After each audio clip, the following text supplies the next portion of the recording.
The baby monitor crackled to life at 1 in the morning. I jolted awake, heart already pounding. The screen glowed in the darkness of my bedroom, but the image wasn't Jude's nursery. It was a concrete room I'd never seen before. And a stranger was holding my son. Jude's face was pressed against the man's shoulder, 18 months old. My entire world in the arms of someone I didn't know. My phone buzzed. Unknown number. You have until sunrise, 6:30 a.m. Don't call police or you'll never see him again. I was already running, down the hall to Jude's room. The door was open, crib empty, window locked from the inside. No forced entry, no signs of struggle, just gone. I checked every room. Closets, bathrooms, under beds, nothing. My hands were shaking so badly I could barely hold my phone. Another text arrived. Check your email, first task, you have 60 minutes. I opened my laptop with trembling fingers. One new message. No sender name. Subject line, prove yourself. The email contained a single encrypted file and a message. Decrypt this. Prove you still have the skills that ruined my life. 60 minutes or the first deadline passes. I stared at the encryption, military grade, the kind I used to crack when I was Army intelligence, 6 years ago. Different life, different person, before Myra died. Before I became a single father. Before my entire world fit into a crib in a room down the hall. I started running decryption software. While it processed, I searched online with shaking hands. Kidnapping deadline sunrise. Child taken ransom deadline. Third result made my blood freeze. News article from 4 months ago. Federal prosecutor's daughter still missing after deadline passes. Marcus Tully, Portland. Single father, daughter Sienna, 3 years old, received anonymous deadline. Sunrise, same as mine. He called the FBI. They arrived too late. Sienna never found, presumed dead. I kept reading. The article mentioned Tully saying the kidnapper knew details about his cases, his past, his work. This wasn't random. I grabbed my phone, called my brother Owen. He answered on the second ring, voice groggy. Lyle. It's 1 in the morning. Jude's gone. Someone took him. I can't call local police. Silence. Then his voice changed, sharp, alert. What do you need? Information. Quietly. There was another case like this. Marcus Tully. 4 months ago. I need everything on it. I'm a detective in Vancouver, not Portland. I can't just access their files. You have a contact, FBI Cyber Division, Joint Task Force from last year. Yeah, but, Owen, please.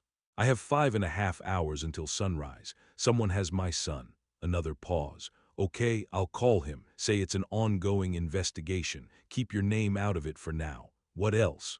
The kidnapper sent me an encrypted file.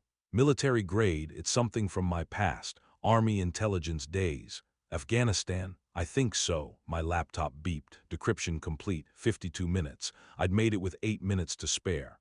Owen, I gotta go. File just unlocked. Lyle, wait. I hung up. Opened the decrypted file. Coordinates, latitude and longitude, Northwest Portland, industrial area, and a designation, Copper Fall 8/23/2017. My stomach dropped. 6 years ago. Afghanistan. Arms dealer network operation. We'd taken down the entire cell, got commendations, promotions, but there had been complications, civilian casualties, a family. I tried not to think about it, tried to move on. Apparently someone hadn't. I grabbed my keys, typed the coordinates into my phone, 12-minute drive. The baby monitor screen was still on my nightstand, still showing that concrete room, still showing my son in a stranger's arms. I looked at the time, 1:14 a.m., 5 hours and 16 minutes until sunrise. I ran to my car. The streets were empty at this hour. I pushed 80 through red lights, didn't care. Every minute mattered, every second counted. I arrived at the coordinates at 1:26 a.m. Old warehouse, 4 stories, half the windows broken, graffiti on the walls. Chain link fence torn open. I went inside, found stairs, climbed to the 3rd floor. There was a laptop sitting on a rusted metal table, screen glowing in the darkness. I approached slowly. The screen showed a live video feed. Jude. Sleeping in a playpen. Alive, unharmed. A digital timer in the corner of the screen. 4 hours, 24 minutes, 18 seconds, counting down. I exhaled for the first time since waking up. He was alive. But as I watched, a new message appeared on the laptop screen. Task 1. Contact 3 names. Get video confessions of their crimes in Copper Fall. Deadline for all 3, 4:30 a.m. You have 2 hours and 26 minutes. 3 names appeared below. LT, Marcus Briggs, Dr. Sarah Pemberton, Amal Nazari. People I hadn't thought about in 6 years. People I'd tried to forget. My phone buzzed. Owen. I found something. Rachel Gaines, FBI intelligence analyst, 5 months ago. Her son was taken, same setup, deadline at sunrise. She followed every instruction. And his voice went quiet.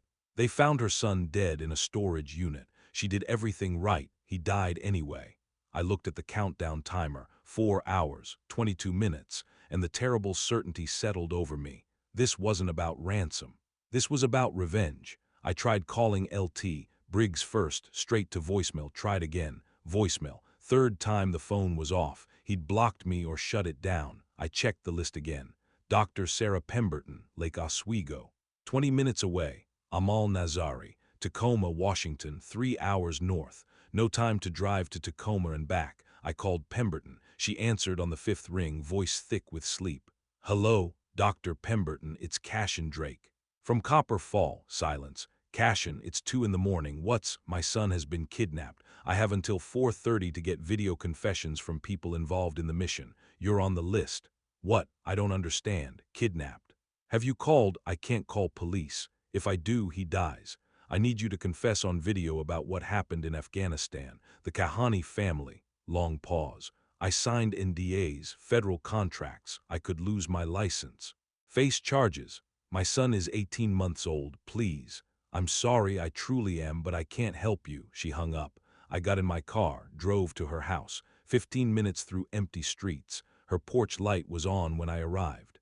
She opened the door before I could knock, still in her bathrobe. You shouldn't be here. Just tell me what happened, on camera, 30 seconds, that's all I need.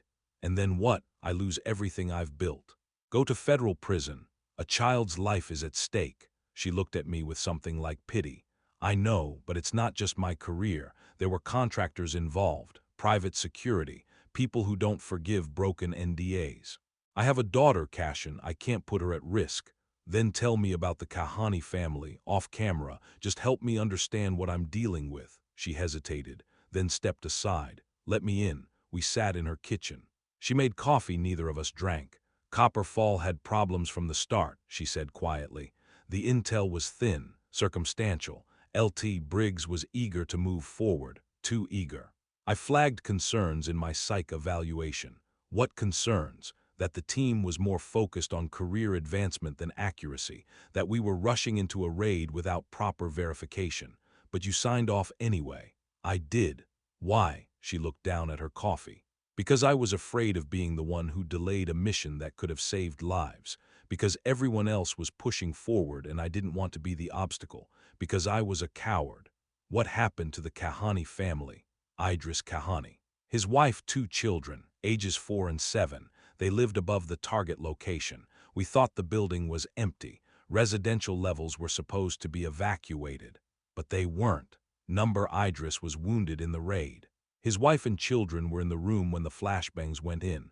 All 3 died at Kabul Trauma Center 3 days later, August 26th. I felt sick. Did anyone face consequences? There was an investigation, classified, buried. LT Briggs got a promotion 6 months later. The rest of us just moved on. Idris had a brother, Rashid. Her face went pale. How do you know that name? Because I think he's the one who has my son. She stood up abruptly. You need to leave. Dr. Pemberton. Now, I can't be involved in this. If Rashid Kahani is targeting Copper Fall personnel, then talking to you makes me a target too. Just give me the confession on video. Help me save. She walked to the door, opened it. I'm sorry about your son, I truly am, but I can't help you. I stood there, not moving. She reached for her phone. Leave now or I'm calling security. I left. Got back in my car. 42 minutes wasted. No confession. No help. My phone rang. Owen. I got more information. Idris Kahani's brother, Rashid Kahani, applied for U.S. visa 3 times between 2018 and 2022. Denied every time. Flagged entering illegally through Canadian border 9 months ago. Where is he now? No current address. But Lyle, Amal Nazari is listed as his cousin. Everything clicked into place. Nazari wasn't just a name on the list. He was family. I called Nazari's number. He answered immediately, like he'd been waiting. "Mr. Drake." His voice was calm, resigned. "You knew I'd call. Rashid said you would, said you'd threaten me. Try to force my cooperation. Where is my son? I helped him find you, gave him information about your security system, your routines, the baby monitor model you use. I'm not proud of it. Then help me fix it. Tell me where he is." "He's my cousin, my family. So is Jude mine." Silence on the line. I could hear him breathing. "The others," Nazari said quietly. "Marcus Tully, Rachel Gaines, the detective with the twin girls. Did you know about them? I found the articles. Their children died, all of them. Rashid doesn't let them go." "Then why are you helping him?" "Because he threatened my family in Afghanistan, my mother, my sisters. I had no choice." "You have one now." Long pause. "Old Industrial Park, Southeast Portland, Morrison Street, decommissioned printing facility, fourth building from the corner. Is that where Jude is?" "Yes, but Mr. Drake. The tasks he's giving you, they're not designed to save your son. They're designed to make you suffer, like he suffered, the deadlines, the impossible choices. It's all torture." "How do I stop him?" "I don't know. The others tried everything. Followed every instruction. It didn't matter." The line went dead. I looked at the laptop screen back at the warehouse. The timer showed 3 hours and 47 minutes, and I knew the tasks were a lie, a distraction. A way to waste time while I desperately tried to do the impossible. My phone buzzed. New email. "Dr. Pemberton triggered her security system. You involved a third party. Tasks are canceled." My blood turned to ice. New deadline. "Device will be placed with your son. You have until 4:30 a.m. to find him and disarm it. 1 hour 47 minutes. Come alone. If I detect the police, he dies immediately." The message ended. I called Owen. "I need SWAT at Morrison Street printing facility, Southeast Portland, but they have to stay back." "What?" "Lyle, if you know where he is. If police breach early, Jude dies. I need to go in alone. Give me until 4:20 a.m. If you don't hear from me, send them in." "That's insane. You're not tactical anymore. You analyze data from a desk." "I'm a father. That's all the tactical I need." I hung up before he could argue. Started driving toward Morrison Street. My phone lit up with an incoming video call. Unknown number. I answered. The screen showed a man in his mid-30s, gaunt face, exhausted eyes. Behind him, Jude sat in a playpen. And on the table beside them sat a metal device. Digital display glowing red. 1 hour, 45 minutes, counting down. The man on the screen stared at me. No mask now, no distortion, just a face carved by grief. "Cashin Drake," he said, "you look tired." "Rashid Kahani," he smiled without humor. "So you figured it out. Good. I wanted you to know who I am, who my brother was, who you killed." "I didn't kill anyone. You signed the reports. You processed the intelligence. You helped LT. Briggs pushed that raid through even when the evidence was thin. I was doing my job. Your job killed my family." Behind him, Jude stirred in the playpen, started to cry softly. Every instinct screamed to reach through the screen, to hold him, to tell him Daddy was coming. "Let me talk to him," I said. "No, you don't get comfort, you don't get reassurance. You get what I got: uncertainty, fear. Helplessness. What do you want? Confession. I'll give it. Money. Name the amount. I want you to feel time running out. I want you to watch that clock and know you're failing. Just like I watched my brother die over 3 days while you filed your final report and collected your commendation." The device on the table beeped. Timer adjusted. 1 hour, 43 minutes. "You called your brother," Rashid said. "Detective Owen Drake, Vancouver PD. You're coordinating with him right now. Probably told him to bring SWAT to Morrison Street." My stomach dropped. He'd been listening, monitoring my phone. "They're on their way, aren't they?" Rashid continued. "Probably already positioning, which means you broke my rules. I came alone, but backup is coming, which means the timeline accelerates." He reached toward the device. Pressed buttons, the timer jumped. 1 hour. 43 minutes became 1 hour, 45 minutes total, but with a new countdown starting. 1 hour, 45 minutes until 4:30 a.m. You now have 105 minutes to reach this building, find the correct room, and disarm the device. The code is 6 digits. Something you should know. Something you would know if you actually cared about the people your mission destroyed. Tell me what the code is. Please, I'll do anything. The code is the answer to a simple question. When did my family die? The raid was August 23, 2017. Wrong. That's when you attacked, not when they died. The trauma center. 3 days later. You're getting warmer, but you still don't know, do you? You never checked, never followed up, filed your report and moved on with your life. Rashid, please. I'm leaving now. You have 103 minutes. The code relates to Copper Fall, to my family. Figure it out or watch your son die the way I watched mine. Wait. The video cut to a different angle. Security camera view, showing Jude in the playpen, device on the table, timer counting down. 1 hour, 42 minutes, 18 seconds. Rashid was gone. I was driving 90 miles per hour now, blowing through red lights. My phone rang. Owen, I found another victim. Detective Raymond Yates. 7 months ago, twin daughters, 5 years old. Did they survive? No, but Lyle. He did everything right, followed every instruction perfectly, completed every task.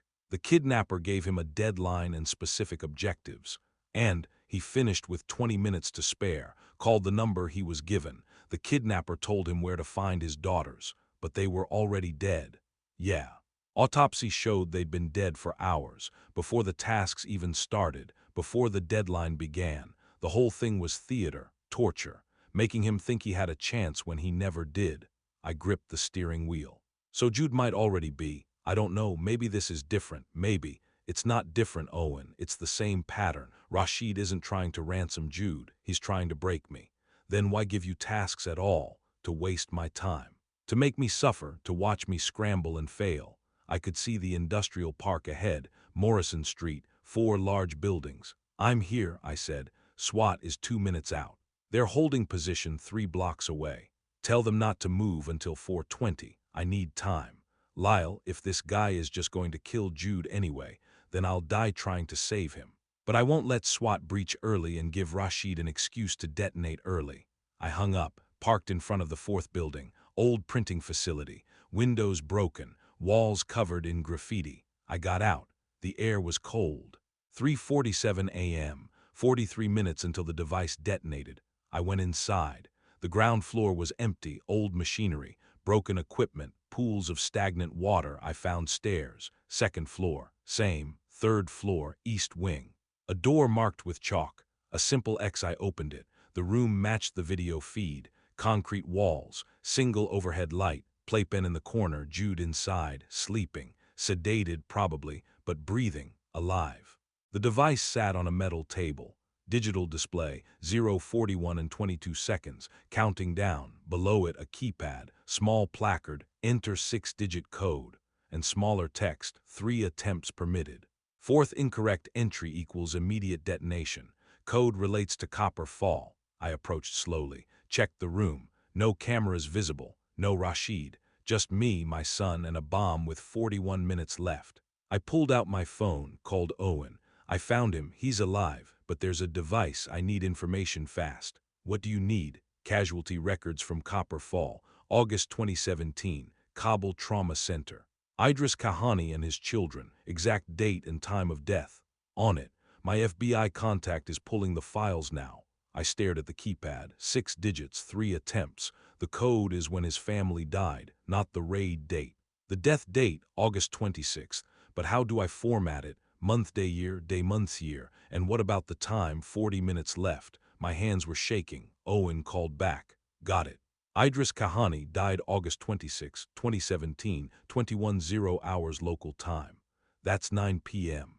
Children, Amina age 7 and Hassan age 4, died same day, same time. All 3 pronounced dead together. August 26, 2017, 6 digits. I tried, 8:23:17. The raid date first. Maybe I was wrong about it being the death date. I entered it carefully. 0:8:2:3:1:7. Pressed enter.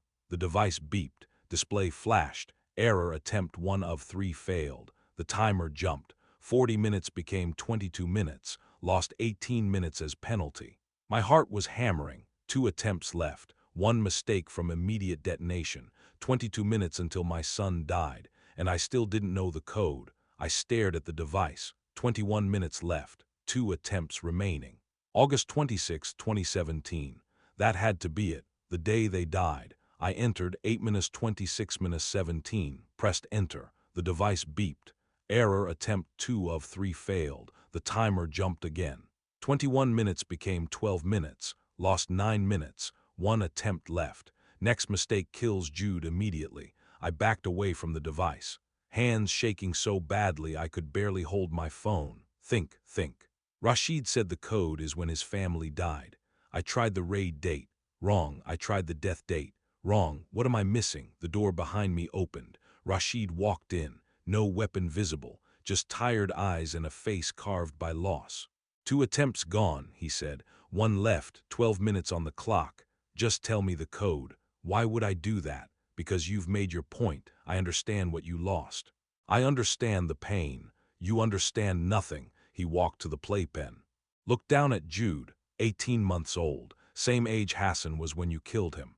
I didn't. You all did. Every single person who signed off on that raid. LT. Briggs who fabricated the intelligence. Dr. Pemberton who ignored the red flags. You who processed the reports without question. Amal who translated the lies, all of you. You're right. We failed. We rushed. We prioritized the mission over accuracy. People died because of our mistakes. My family died. Yes. And now you know how it feels to watch the clock run out, to be powerless. He picked up Jude from the playpen. Jude stirred but didn't wake, still sedated. What are you doing? Leaving. I'll watch from a safe distance. You have 11 minutes to solve this alone. Rashid, please. The code is simple. When did my family die? You tried the raid date. You tried the official death date. But you still don't understand. Then help me understand. He walked toward the door. They didn't die on August 23rd when you attacked. They didn't die on August 26th when the doctors gave up. They died the moment you decided your career mattered more than their lives. He walked out. The door locked behind him. I was alone. Just me and a bomb with 10 minutes left. I called Owen, voice breaking. I'm out of options. I tried the raid date. I tried the death date. Both wrong. 1 attempt left. What did Rashid say? That the code is when they died, but not the raid, not the official death, something else. Hold on. Let me look at the records again. I could hear him typing. 10 minutes became 9. Okay, Owen said. Official time of death was 21:00 hours August 26. That's 9 p.m. Afghanistan time, but there's another entry. Next of kin notification log. What's it say? Rashid Kahani was contacted by phone at 817 hours August 27, Portland time. That's 8:17 a.m. the next morning. 8.5-hour time difference. My mind raced. 8:17 a.m. August 27th. That's when Rashid learned his family was dead, not when they died medically, when he lost them, when his world ended. But how do I format that as 6 digits? Month, day, hour. 8 minutes 27 minutes 8 for August 27 at 8 a.m. But it was 8:17, not 8 o'clock. 8 minutes left. Owen, if I had to put a date and time into 6 digits, how would I do it? Depends. MMDDYY is standard, but you said it's not the year. It's a date and a specific time. August 27th at 8:17 a.m. 6 digits total. Yes, maybe. Month, day, hour, minute. But that's 8 digits. 8 minutes 27 minutes 8 minutes 17. 7 minutes left. I stared at the keypad. 6 digits only. I had to drop something. The year is already gone. So it's month, day, and time. August equals 8. 27th equals 27. Time equals 817 military time. But that's still 8 total. Unless, hour, minute, day, 8 minutes 17 minutes 27. The time he got the call, then the day. 6 digits, 6 minutes left, my last attempt. If I'm wrong, the device detonates immediately. Jude dies. I die and Rashid gets exactly what he wanted. I approached the keypad, hands trembling, entered slowly.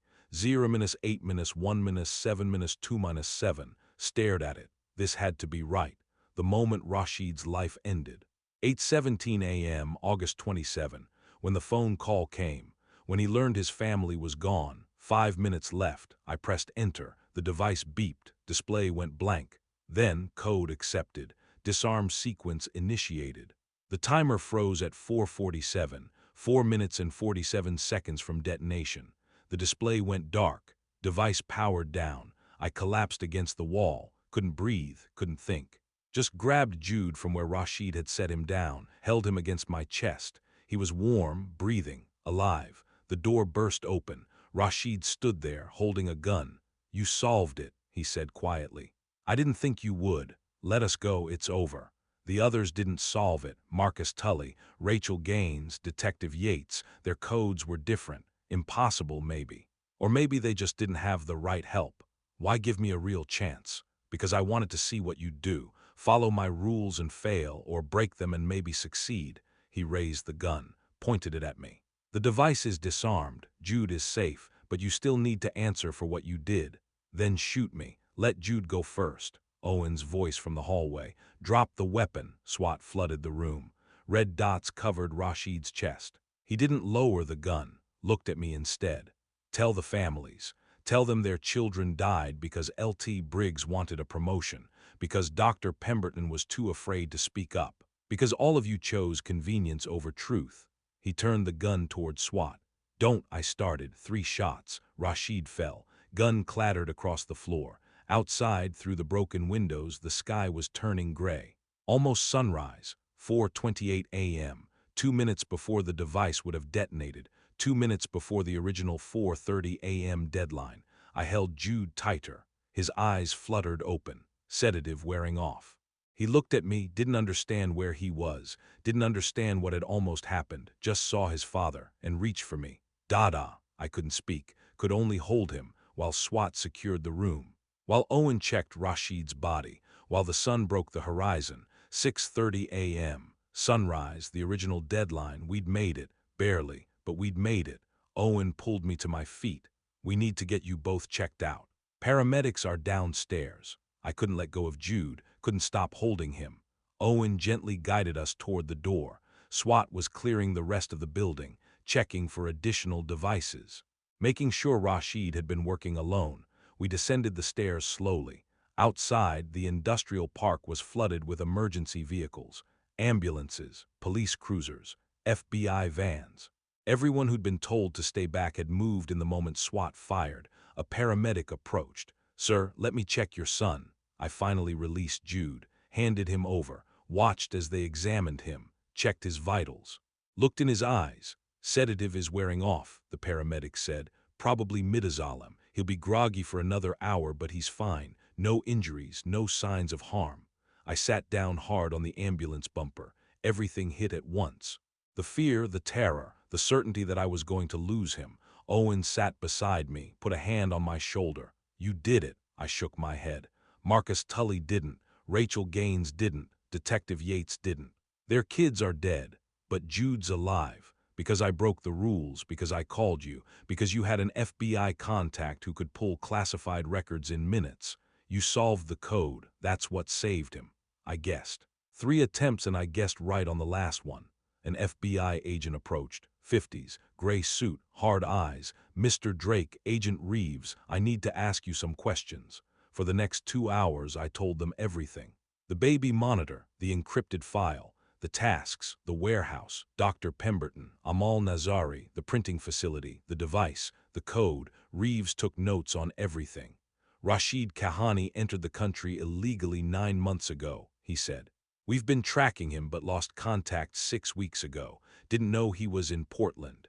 He's been planning this for longer than 9 months. We know. We found his apartment an hour ago. Surveillance photos of you going back 2 years. Floor plans of your building. Schematics of your security system. He's been watching you for a long time." My blood went cold. 2 years. He knew everything. Your routines. Your work schedule.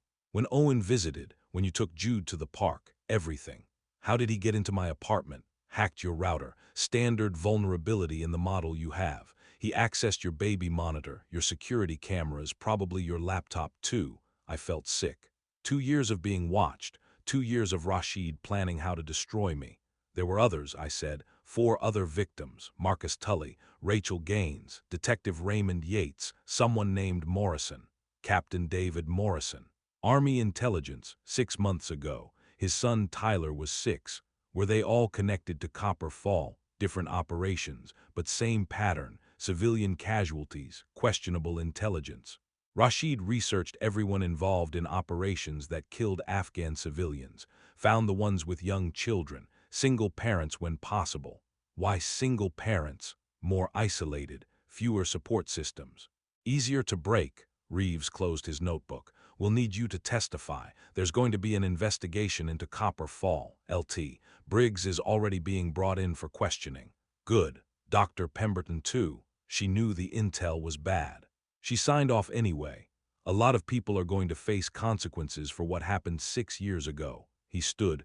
Get some rest, Mr. Drake. We'll be in touch. I found Owen. He was talking to the SWAT commander. They're releasing us, I said. I'll drive you home. Jude was asleep in my arms again, the sedative still working through his system. We drove in silence. The sun was fully up now. Morning traffic starting. People heading to work. Normal Tuesday morning, like the world hadn't almost ended. Owen pulled up in front of my building. You need anything? No, I can stay, take a few days off. I'm okay. He looked at me. No, you're not. I will be. He didn't argue, just hugged me. You saved him, Lyle, remember that. I carried Jude upstairs. The apartment looked exactly the same, but everything felt different, knowing Rashid had been watching. Had accessed my cameras, had seen everything. I put Jude in his crib. He stirred but didn't wake. I stood there watching him breathe, in and out, alive, safe. My phone buzzed. Email from Agent Reeves. Preliminary search of Rashid's apartment reveals evidence of 4 previous kidnappings. Marcus Tully's daughter Sienna, Rachel Gaines' son Michael, Detective Yates' twin daughters Emma and Sophia, Captain Morrison's son Tyler, all deceased. Autopsies being expedited, but initial findings suggest all children were sedated and died peacefully before their respective deadlines. Rashid drugged them, let them fall asleep, and allowed them to die while their parents were attempting to complete impossible tasks. Your son was the only survivor, thought you should know. I read it 3 times. They were already dead, before the deadline started, before their parents were scrambling to save them. The tasks were always pointless. The codes were always unsolvable, or maybe just designed to be impossible without help. Jude was alive because I'd broken the rules, called Owen, used resources the others didn't have. And because Rashid, for whatever reason, had given me a real chance, a code that was actually solvable, a deadline that was actually survivable. I don't know why. Maybe he saw something in me. Maybe he wanted to prove that breaking the rules was the only way to win. Maybe he was tired and wanted it to end. I'd never know. He was dead. His victims were dead. Only Jude and I remained. I looked at the clock. 7:43 a.m. I'd been awake for 6 hours and 43 minutes. It felt like a lifetime. I climbed into bed, still dressed, too exhausted to move, set an alarm for when Jude would wake, closed my eyes, and dreamed of concrete rooms and countdown timers and codes I couldn't solve. 5 months passed. I resigned from the cybersecurity firm in week 2, couldn't focus, couldn't sleep, couldn't stop checking the baby monitor every 15 minutes. Now I work from home, independent consulting, online security ethics courses, nothing that requires me to leave Jude for more than an hour. The investigation into Copper Fall concluded in month 3. LT. Marcus Briggs was court-martialed. Evidence showed he'd fabricated intelligence reports, pressured analysts to enhance thin evidence, pushed the raid through despite red flags. He got 15 years in military prison. Dr. Sarah Pemberton lost her medical license, federal ethics violations. She'd known the intel was questionable and signed off anyway. Amal Nazari testified against them both, explained how Rashid had threatened his family in Afghanistan, his mother, his sisters. He'd helped Rashid out of fear, not loyalty. The court gave him immunity, witness protection, new identity. He sent me a letter before he disappeared. I'm sorry, was all it said. I never responded. The families of the other victims received settlements, millions in damages for law enforcement's failure to recognize Rashid's pattern. Marcus Tully's widow, Rachel Gaines' parents, Detective Yates' ex-wife, Captain Morrison's sister, money they didn't want for children they couldn't get back. I testified at every hearing, told my story dozens of times. How Rashid had stalked my family, how he'd killed 4 children before Jude, how the tasks were designed to torture, not save. The families sat in the gallery and watched me, the man whose son survived. I could see it in their eyes. Grief. Anger, the question they never asked out loud. Why him? Why not us? I had no answer, just survivor's guilt that sat in my chest like a stone. Military reforms were implemented, independent intelligence verification, civilian casualty review boards, enhanced psychological screening, too late for the Kahani family, too late for Sienna, Michael, Emma, Sophia, and Tyler, but maybe not too late for the next family, the next operation. The next target. I visited Marcus Tully's widow once a month, brought flowers, sat in her living room, listened to stories about Sienna. Her favorite color was purple. She loved dinosaurs. She wanted to be a veterinarian. Past tense. Everything past tense. You don't have to keep coming, Mrs. Tully said during month 4. I want to. Why? Because Jude is alive and Sienna isn't, and I need to remember that. She looked at me for a long moment. You broke the rules, called for help, used resources. That's why Jude survived. I know. The others followed instructions, trusted the process, and their children died anyway. Yes. So what's the lesson? That rules are meaningless. That the system is broken. I don't know. She poured more coffee neither of us would drink. I think the lesson is that sometimes the rules are designed to make you fail, and the only way to win is to refuse to play the game. I thought about that a lot.